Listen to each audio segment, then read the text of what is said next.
Hi, I'm Dr. Jason J. Campbell, and I want to thank you for taking the time to watch my videos. This video I'm continuing my analysis into Friedrich Nietzsche's Will to Power. I will be using the Walter Kaufmann translation. This discussion begins a whole new book. We're on book 3 of Will to Power. There are 4 books in total. I've completed the totality of book 1 and book 2, and this lecture begins the beginning of book 3.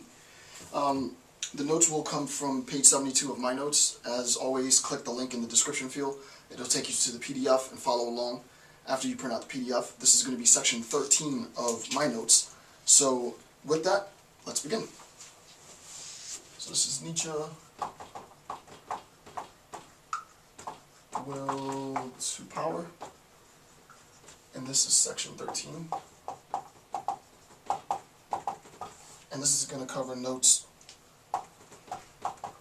406 through 426. And this is book 3. Okay, so we're progressing nicely through the text. I've classified this section, I've titled this section as On the Role of the Philosopher. On the Role of the philosopher. Okay, let's begin with a quote from Nietzsche. Note 409, Nietzsche says the following: "What dawns on philosophers last of all? They must no longer accept concepts as gifts." Right? They must no longer accept concepts as gifts, nor merely purify and polish them, but first make and create them, present them and make them convincing. Right? The idea that philosophers accept a concept as a gift, right? This is wrong. This is wholly wrong. Right? We don't want to be a community of scholars. We'll see later he has a problem with the term scholars. But philosophers should not become this community of scholars that passively accepts gifts. We'll see later in the text that the acceptance of this gift, the concept, comes from our ancestors, the tradition, the canon of philosophy, that ideas are sort of passively received from previous generations of thinkers. Nietzsche has a problem with this, right? What he wants us to do is to be active in the creation of concepts, right? What we want to do is stay away from the passive receipt of concepts. Granted, you need to be able to understand your predecessors and the work that they've done conceptually, the frameworks which they constructed, if you are to create something new. There's this old cliche adage, there's nothing new under the sun, and there's some truth to that.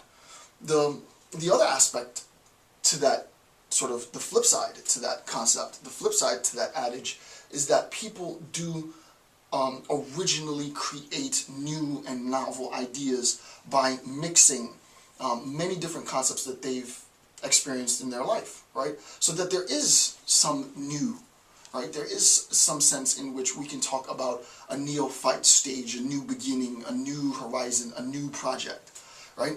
The newness of the concept, the novelty of the concept, the originality of the concept isn't independent to other concepts. That's not what he's saying. What Nietzsche is saying is that the originality, the novelty of the concept arises as a consequence of the philosopher's creative inclination, right? That creative inclination, that creative spark is the source for original concept formation. In a second, we'll understand why this is so important. The idea that concepts are what we need to reinvestigate as philosophers will become extremely important later, but I want to build on this discourse very slowly. Alright, so that's the first point. Number 2, what is needed above all is an absolute skepticism toward all inherited concepts. Right? So that this gift, the gift of inherited inherited concepts, H-E-R-I, yeah, that's inherited concepts. Right? The gift of inherited concepts. We need argues Nietzsche, to have an absolute skepticism about these inherited concepts, right? So that we, as philosophers, have to have an absolute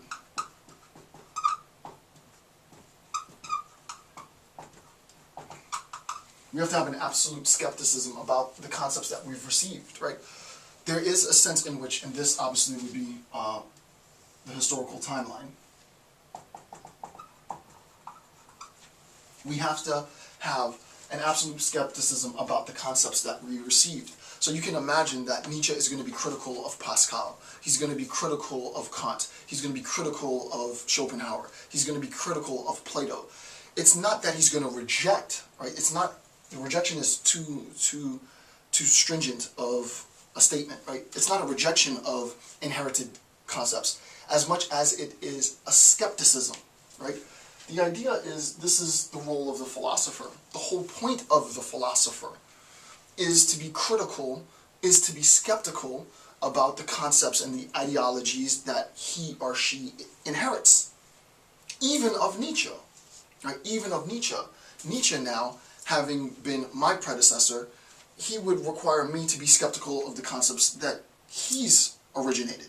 Right? It's not that I'm going to boldface wholly swallow all of Nietzsche. No, I'm going to incorporate those aspects of Nietzsche that serve my particular ends. I'm going to incorporate those aspects of Nietzsche that serve my particular conceptual formation, right? The originality of concept formation that I myself am trying to create. I will borrow from Nietzsche and others those aspects of Nietzsche that don't fit into the programmatic ends that I have. I'm going to discard.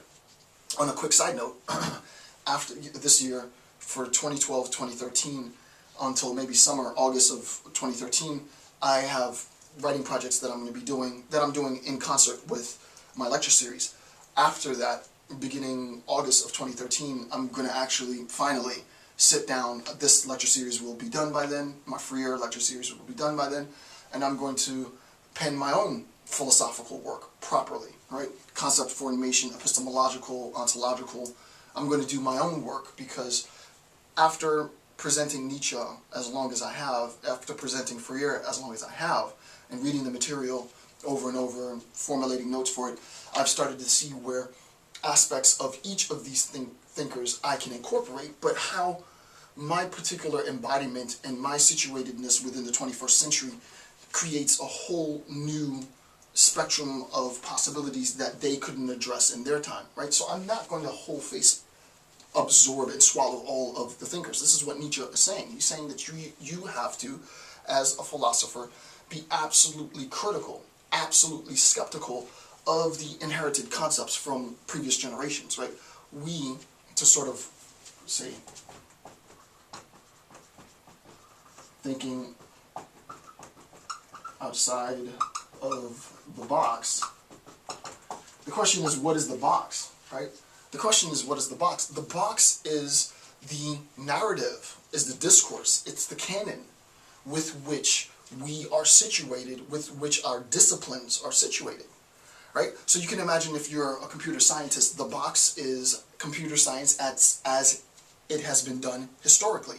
If you're a philosopher, the box is the canon of philosophy as it has been done historically, right? It was the rationalist versus the empiricist. Now it's the continental versus the analytic, right? To think out of the box means that I am not going to absorb and swallow this continental analytic divide, and I'm going to do something that transgresses this dichotomous relationship, right? Oh, you're either analytic or you're continental. You can't be both. Well, why not? As a matter of fact, I think, I